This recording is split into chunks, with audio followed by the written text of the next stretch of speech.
कर्ण क्या अर्जुन से ज्यादा बड़ा वीर था? क्या कर्ण अर्जुन को पराजित कर सकता था? क्या कर्ण के पास कवच कुंडल होते तो अर्जुन उसे कभी पराजित नहीं कर सकता था?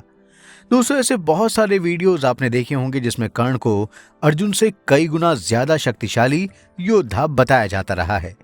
लेकिन इस सारे मसले पर महाभारत क्या कहता है, इसे जाने बिना ये नहीं कहा जा सकता कि कर्ण और अर्जुन में कौन श्रेष्ठ वीर था। तो आज हम महाभारत में दिए गए असली तथ्यों के आधार पर ये देखने की कोशिश करते हैं कि अर्जुन और कर्ण आखिर कौन श्रेष्ठ था और क्या अर्जुन कर्ण से कमजोर योद्धा था। दोस्तों, कहने वाले तो ये भी कहते हैं कि अगर अर्जुन के पिता इंद्र ने कर्ण के कवच और कुंडल छल से नहीं लिए होते तो कर्ण को अर्जुन कभी भी पराजित नहीं कर सकता था। तो चलिए महाभारत में दिए गए तथ्यों के आधार पर ये जानने की कोशिश करते हैं और पहले कर्ण और अर्जुन की श्रेष्ठता को मापते हैं। इसके बाद देखते हैं कि आमने सामने की लड़ाई में कर्ण क्या अर्जुन से सच में ज्यादा श्रेष्ठ साबित होता।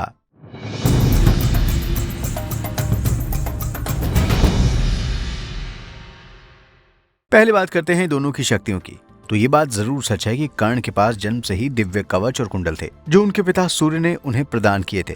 ये कवच और कुंडल अमृत के बने हुए थे और कर्ण जब तक इन्हें धारण करता कर्ण की मौत कभी नहीं हो सकती थी। कर्ण के पास इंद्र भगवान का दिव्य धनुष भी था जो उसे भगवान परशुराम ने दिया था।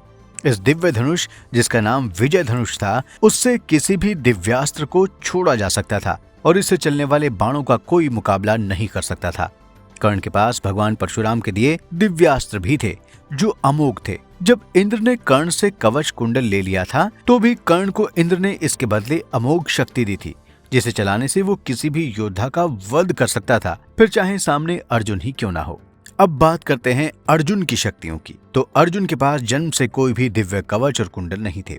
उसके पास भगवान परशुराम का दिया हुआ कोई भी दिव्यास्त्र भी नहीं था। अर्जुन ने जितने भी दिव्यास्त्र प्राप्त किए थे उसे या तो वो उसके गुरु द्रोणाचार्य ने दिए थे जो खुद परशुराम जी के शिष्य थे, या फिर अर्जुन ने वो सारे दिव्यास्त्र अपनी तपस्या और अपनी शक्ति से प्राप्त किए थे। अर्जुन ने भगवान शिव को युद्ध में संतुष्ट कर पशुपास्त्र प्राप्त किया था जो ब्रह्मास्त्र से भी ज्यादा शक्तिशाली था। अर्जुन को उसके गुरु द्रोण ने ब्रह्मास्त्र की विद्या भी सिखाई थी। हालांकि कर्ण को भी परशुराम ने ब्रह्मास्त्र की विद्या सिखाई थी, लेकिन चूंकि कर्ण ने परशुराम जी से झूठ बोला था इसलिए वो ब्रह्मास्त्र की विद्या भूल गया था। अर्जुन के पास गांडीव धनुष था जिसे साक्षात विश्वकर्मा जी ने बनाया था और इसे अर्जुन को स्वयं अग्निदेव ने दिया था। इस गांडीव धनुष की ताकत विजय धनुष से कम नहीं बल्कि कुछ ज्यादा ही थी। गांडीव धनुष से एक बार में हजारों बाण चलाए जा सकते थे। इस धनुष को अर्जुन के अलावा सिर्फ श्री कृष्ण के पुत्र प्रद्युम्न और महाबली भीम ही उठाकर चला सकते थे। तो जहां तक बात धनुषों की है तो अर्जुन और कर्ण दोनों के पास शानदार धनुष थे। दोनों के पास दिव्यास्त्र थे। अर्जुन के पास अतिरिक्त तौर पर पशुपास्त्र और ब्रह्मास्त्र था जो कर्ण के पास नहीं था। लेकिन कर्ण के पास तो कवच और कुंडल थे जो अर्जुन के पास नहीं थे। यानी इन सारे मामलों में अर्जुन और कर्ण लगभग बराबर थे। एक बात और, अर्जुन के पक्ष में ये कही जाती है कि अर्जुन के साथ साक्षात भगवान नारायण के अवतार श्री कृष्ण थे और उनके रथ के ऊपर हनुमान जी बैठे रहते थे, जिसकी वजह से अर्जुन के पास असीमित शक्ति आ गई थी। कहा जाता है कि अर्जुन बिना श्री कृष्ण के कर्ण तो क्या किसी भी वीर को हरा नहीं सकते थे। ये बात थोड़े हद तक ठीक भी है। इसलिए हम कर्ण और अर्जुन की तुलना उन युद्धों से करने की कोशिश करते हैं जिनमें श्री कृष्ण मौजूद ही नहीं थे।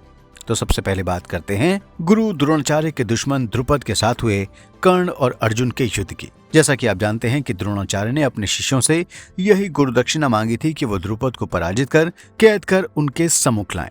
तो आपको हम ये भी बता देते हैं कि कर्ण भी अर्जुन की तरह ही द्रोणाचार्य का ही शिष्य था। ऐसा महाभारत के आदि पर्व में भी उल्लेख आता है। लेकिन कर्ण हमेशा कौरवों और अधर्म के पक्ष में खड़ा रहता था, तो द्रोणाचार्य ने उसे सारी विद्या सिखाने के बाद भी ब्रह्मास्त्र की विद्या सिखाने से इनकार कर दिया था। इसी वजह से वो इस खास विद्या को सीखने के लिए परशुराम जी के पास गया था। तो ये बात तो क्लियर है कि कर्ण और अर्जुन दोनों के गुरु द्रोणाचार्य ही थे। कर्ण के पास एक और महान गुरु थे जो परशुराम थे। तो जब कौरवों और पांडवों ने साथ मिलकर द्रुपद के राज्य पांचाल पर हमला किया तो उस युद्ध में पहले द्रुपद से भिड़ने के लिए कर्ण भी गया था, लेकिन द्रुपद ने कर्ण को पराजित कर मैदान से भागने पर मजबूर कर दिया था। कर्ण के नेतृत्व में कौरवों की सारी सेना पराजित हो गई थी। तब सिर्फ अर्जुन और भीम ने द्रुपद को युद्ध में पराजित कर बंदी बना लिया था। तो इस युद्ध में न तो श्री कृष्ण अर्जुन के साथ थे और न ही हनुमान जी उस युद्ध में अर्जुन के रथ पर बैठे थे।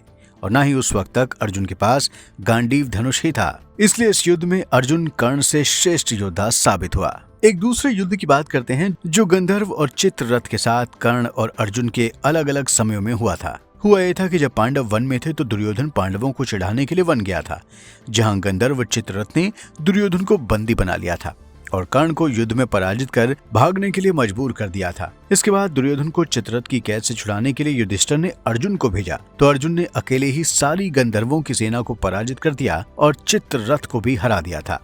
तब चित्ररथ ने अर्जुन के कहने पर दुर्योधन को अपनी कैद से मुक्त कर दिया था। तो इस वक्त भी अर्जुन के साथ न तो श्री कृष्ण थे और न ही महावीर हनुमान।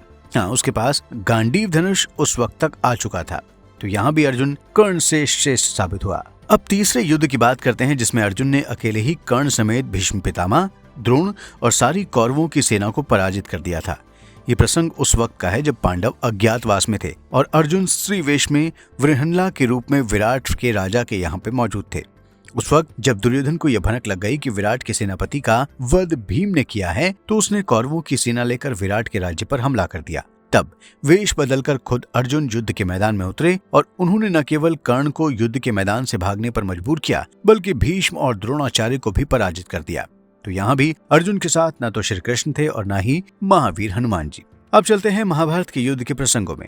18 दिन तक चलने वाले युद्ध में कर्ण को न केवल 5 बार भीम ने पराजित किया था बल्कि कर्ण को अभिमन्यु और घटोत्कच ने भी युद्ध में कई बार हराया था। लेकिन अर्जुन एक भी दिन किसी भी योद्धा से महाभारत के मैदान में पराजित नहीं हुआ था।